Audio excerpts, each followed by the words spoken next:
Hola estimados chicos, ¿cómo están?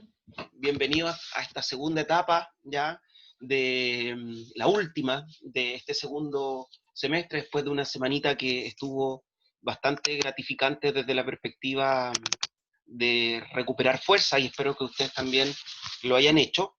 Vamos a retomar con este curso de educación ciudadana y nos vamos a referir hoy día al capítulo cuarto de la Constitución referida al gobierno, principalmente a lo que es el presidente de la República, ya teniendo en consideración que nuestro sistema político, nuestro sistema de gobierno es un sistema presidencialista, ya, y se definió así desde la Constitución de 1925 y posteriormente se confirmó en la Constitución de 1980 y no sabemos qué va a pasar después del 26 de octubre eh, con esta nueva generación, si gana la postura del apruebo de la redacción de una nueva constitución. Pero por ahora, y sería muy difícil que cambiara también en una constitución futura, un sistema de corte presidencialista. ¿Ya? Desde el artículo 24, chiquillos, de la Constitución, que yo les he pedido que ustedes revisen, hasta, hasta el artículo hasta el artículo 41, ya están todas las disposiciones y atribuciones que tiene el presidente de la República, que nosotros las vamos a pasar a ver. Ahora, ojo, van a tener una actividad que la vamos a hacer en 2 semanas porque me quedó un poquito larga, ya, que hace alusión a reflexionar sobre una pregunta que apunta a ver cómo esta estructura organizativa de los poderes del Estado se relaciona con el bien común, con la justicia social y con la cohesión social como pilares fundamentales de la democracia. Por tanto, las vamos a ir reflexionando por partes. Yo les voy a dejar igual la guía incorporada en el aula virtual del colegio, pero la vamos a tener esta semana y la próxima y la vamos a ir desarrollando por partes, ¿ya?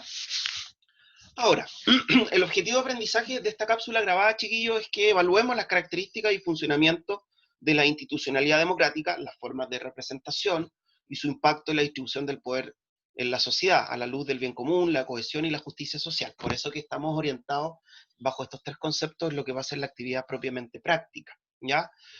Y vamos a dar el primer paso en función de conocer, ¿cierto? Analizar cómo se compone, cómo se estructura desde la perspectiva constitucional, desde la perspectiva del Estado de Derecho, el Poder Ejecutivo a través de la figura del Presidente de la República. ¿Qué significa que Chile se organice mediante un sistema de gobierno presidencialista? ¿Ya? Porque eso yo lo presenté y lo dije en la introducción. Significa que la Constitución vigente establece que el Poder Ejecutivo es ejercido por el Presidente de la República, quien concentra funciones como jefe de gobierno y como jefe de Estado. ¿Ya? Hasta ahí no hemos solucionado nada. Solamente sabemos por qué es presidencialista. Porque el presidente es jefe de gobierno y jefe de Estado. ¿Ya? Pero ¿qué significan ambas atribuciones que le otorga la Constitución a este presidente para que transforme nuestro sistema político en un sistema presidencialista? ¿Cuál es la diferencia entre ambos? Cuando el presidente actúa como jefe de gobierno, está representando eh, la política interna del país, ¿ya? En cuanto a todo lo que es el territorio y la subdivisión administrativa de este. O sea, y aquí está relacionado con uno de los artículos que vimos en la composición institucional del Estado chileno desde la perspectiva de que Chile es un país unitario. Una autoridad para todo el territorio nacional, pero para la buena administración de ese territorio tiene subdivisiones territoriales orientados en regiones, provincias y comunas. ¿Ok? Por ende, cuando el presidente actúa como jefe de gobierno, su principal prioridad es el orden público interior. Cuando actúa como jefe de Estado, es porque el presidente es quien representa la unidad del Estado a nivel interno y a nivel internacional. ¿Ya? Por ende, una de las principales funciones que tiene dentro de esta lógica de jefe de Estado es el criterio de la seguridad externa. Por eso que tiene el control sobre las Fuerzas Armadas, nombra a los comandantes en jefe de las Fuerzas Armadas, ya, y de Carabineros, y también asume en caso de guerra la dirección total de estas Fuerzas Armadas. ¿Ok? Por tanto, cuando el presidente quiere hablar de política interna, él dice: yo como jefe de gobierno he decidido bla, bla, bla, bla. Pero cuando él se relaciona dentro de una estructura internacional entre estados, él habla como un jefe de estado, ¿ya? Por tanto, ahí tenemos dos diferencias importantes que considerar en estas dos tradiciones, ya en estas dos determinaciones. Ahora, siguiendo el ordenamiento constitucional de este artículo cuarto, lo primero que nos tenemos que preguntar es cuáles son los requisitos para ocupar el cargo de presidente de la República, ¿ya? Y lo primero es contar con la nacionalidad chilena, de acuerdo a lo determinado en el inciso primero y segundo del artículo 10 de la Constitución. Y aquí hay un punto importante. Ustedes saben que la forma en cómo se puede adquirir la nacionalidad chilena tiene 4 partes, ¿ya? El jus solis, o derecho al suelo, el jus sanguis, o derecho de sangre, la nacionalización por carta o ley, ¿cierto? Y la nacionalidad por gracia. Bueno, estas dos últimas, la nacionalidad por carta o ley y la nacionalidad por gracia, quedan fuera. Aquel que se haya nacionalizado por esta tercera o cuarta causa no puede postular al cargo de presidente de la República. O sea, pueden ser aquellos que cuenten con la nacionalidad chilena o porque nacieron en territorio chileno o porque la han adquirido por derecho de sangre hasta segunda generación. Eso es lo que dice el inciso 1 y el inciso 2 del artículo 10. ¿Ya? Esto fue uno de los elementos que se reformuló porque en una primera instancia la Constitución establecía que solamente podía ser por el inciso 1, que es el derecho de jus solis, el derecho de hecho el requisito era haber nacido en territorio chileno. Hoy día se extiende también a aquellos que se hayan nacionalizado por vínculos sanguíneos. También hay que tener 35 años de edad al momento de asumir el cargo, ¿ya? Y ser ciudadano con derecho a sufragio, o sea, no haber sido condenado a alguna pena aflictiva que me haya inhabilitado el derecho sufragio.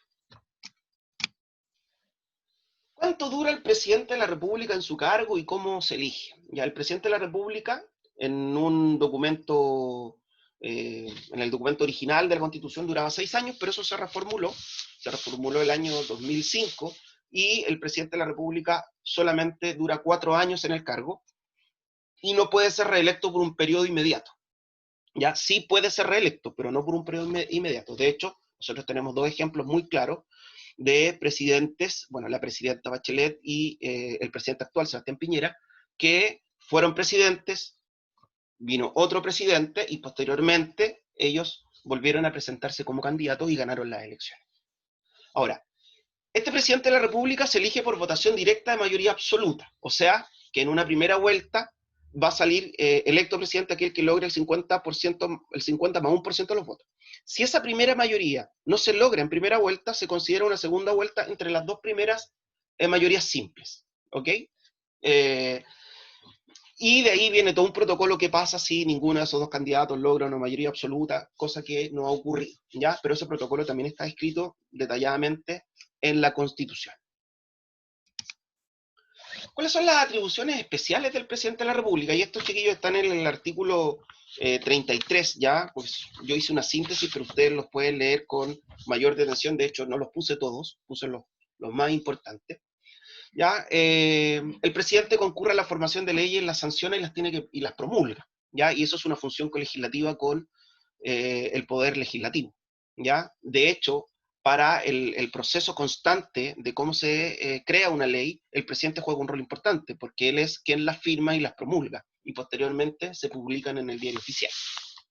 También convoca a sesiones extraordinarias al Congreso de acuerdo con la premura que esto requiera, obviamente que mandando el aviso correspondiente y el motivo de por qué se cita a esta reunión extraordinaria del Congreso. Ha ocurrido en el último caso, de acuerdo a las eventualidades que hemos ido viviendo con el tema de la pandemia generada por el COVID-19. También convoca los plebiscitos. Tenemos uno pronto, que es el 26 de octubre, donde se va a decidir el apruebo o rechazo sobre una nueva constitución. También declara los estados de excepción constitucional en los casos y forma en que esta constitución lo establece. Ya, de hecho, nosotros hoy día estamos en un estado de excepción, ya que implica toda una alteración a la cotidianidad jurídica o de desplazamiento de los ciudadanos con toque de queda, con cuarentenas, entre otras cosas. También el presidente de la República nombra y remueve a su voluntad a los ministros de Estado, subsecretarios, delegados presidenciales regionales, son los CEREMI, y los delegados presidenciales en las provincias, ¿ya? En toda esta división administrativa, porque vuelvo a insistir, eso le corresponde como jefe de gobierno. También designa a los embajadores y ministros diplomáticos y a los representantes chilenos ante organismos internacionales, ¿ya? Como por ejemplo los cónsules, ¿ya? Los delegados culturales, entre otras cosas. También nombra al Contralor General de la República con acuerdo al Senado, función compartida nuevamente. Nombra a los magistrados y fiscales judiciales de las Cortes de Apelaciones, a los jueces de letras, ¿ya? Con proposición de la Corte Suprema, a los jueces de las Cortes de Apelaciones, respectivamente, y a los miembros del Tribunal Constitucional, que les corresponde designar, y a los fiscales y magistrados, de hecho al fiscal nacional, y también propone integrantes a la Corte Suprema, los cuales deben recibir el apoyo también del Senado. De hecho, esta semana hemos vivido dos propuestas a la Corte Suprema que han sido rechazadas por el Senado y se ha tenido que volver a iniciar el proceso. También el presidente de la República tiene la función de designar y remover a los comandantes en jefes del Ejército, de la Armada y de la Fuerza Aérea, y al director general de Carabineros. Y, en caso de guerra, como yo les decía en un inicio, debe asumir la jefatura de las Fuerzas Armadas, ¿ya? Chiquillos, esa es la estructura de cómo se organiza este poder del Estado en el capítulo 4 que responde al presidente de la República.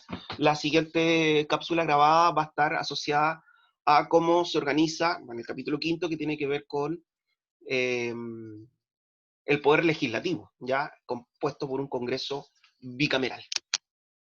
Ya, ahora, chiquillos, en función de lo que yo les estaba contando, ¿cierto? De la guía que les voy a dejar, se las voy a mostrar también para explicarles un poco lo que tienen que realizar, ¿ya? Esta guía, como les dije, la vamos a hacer por partes porque en el fondo quedó un poco larga, ¿ya? En este contexto de educación remota y la recomendación en el fondo que vamos trabajando poco a poco, de acuerdo a lo que se ha ido priorizando desde el Ministerio de Educación. Y les voy a presentar en qué consiste, ¿ya? La actividad tiene por nombre una reflexión acerca de los poderes del Estado y la participación de la ciudadanía, ¿ya? Importante, chiquillos, que pongan su nombre en la guía, ¿ya? Para que cuando la adjunten y yo la esté revisando tenga claridad de quién hizo el trabajo. Tiene un propósito. Esta actividad tiene como propósito que a través del análisis cuantitativo y cualitativo, ojo, nosotros hoy día vamos a hacer solo análisis cualitativo, porque lo cuantitativo tiene que ver con el análisis de unos gráficos que es la segunda parte de esta actividad, que no está incorporado ahora, ¿ya? Los estudiantes, o sea, ustedes reconozcan el grado de participación que la ciudadanía puede tener en las principales funciones de los poderes del Estado. Para esto, reflexionarán acerca de los poderes del Estado y la participación ciudadana en ellos e indagarán acerca de la participación electoral ciudadana, ¿ya? Los objetivos de aprendizaje es que vamos evaluando en el fondo cómo las características del funcionamiento de la institucionalidad democrática, pero relacionándolas con tres conceptos que son muy importantes, que tiene que ver cómo son el bien común, la cohesión y la justicia social. Y para ello, vamos a partir de una pregunta introductoria, que es la finalidad de lo que tenemos que llegar a responder, que es cómo se representan los distintos poderes del Estado, los intereses de la ciudadanía en la búsqueda del bien común, de la justicia y la cohesión social, ¿ya? Para lograr responder esta pregunta inicial, reflexiva, vamos a seguir pasos. Y lo primero que vamos a hacer es investigar los tres conceptos clave: bien común, justicia social y cohesión, ¿ya? Vamos a googlearlos, vamos a utilizar el manual de educación cívica de la Biblioteca del Congreso Nacional, que está en línea, ¿ya? O cualquier otro documento que ustedes encuentren, incluso pueden sacar esas mismas definiciones de lo que hemos estudiado de la Constitución de 1980, ¿ya? Esta es la primera parte que yo quiero que hagan esta semana, ¿ok? Esta es una de las partes, el paso 1 y el paso 2, el primer y el segundo paso, ¿ya? El segundo paso, una vez que ustedes ya han logrado definir estos conceptos y han generado la redacción conceptual, el segundo paso es que lean el siguiente texto destacando las ideas principales que propone el autor sobre el tema de los poderes del Estado, la ciudadanía y la democracia. Entonces vamos leyendo, utilizamos el destacador propio que tiene el computador con amarillito y vamos resaltando cuáles son las ideas que a mi juicio son las principales que quiere exponer este autor, ¿ya? O este texto, que está sacado de las propuestas curriculares del Ministerio de Educación. ¿Ya? De hecho, ahí está por si alguien quiere verlo más extensivo, porque esto es una síntesis. Ya, esos son los dos primeros pasos que tienen que hacer. Para la semana siguiente, ustedes tienen que cumplir con el tercer y el cuarto paso. Y el tercer paso es leer estos artículos de la Constitución de 1980, que yo se los expongo ahí, y resaltar cuál es la idea principal de lo que expresan estos artículos. El artículo 24, el 46 y el 76. Para finalmente pasar a lo último, con lo cual ya se cerraría la actividad de 2 semanas, que es responder la pregunta reflexiva inicial. Después de conocer bien los conceptos, de haberme interiorizado con el texto y de haber analizado los artículos, puedo responder esta pregunta. ¿Ya? ¿Cómo representan los distintos poderes del Estado los intereses de la ciudadanía en la búsqueda del bien común, la justicia y la cohesión social? ¿Ya? Y eso me lo tienen que argumentar en base a todo el trabajo anterior que han ido realizando. ¿Ya? Espero, chiquillos, que hayan quedado claras las instrucciones, el pequeño mensaje de cápsula grabada también donde analizamos el por qué Chile es una república presidencial y qué atribuciones tiene ese presidente y requisitos tiene ese presidente para ocupar el cargo. La próxima semana hacemos lo mismo, pero con el poder legislativo. ¿Ya? Que estén muy bien, chicos, ánimo y harta fuerza para este segundo semestre. Nos vemos.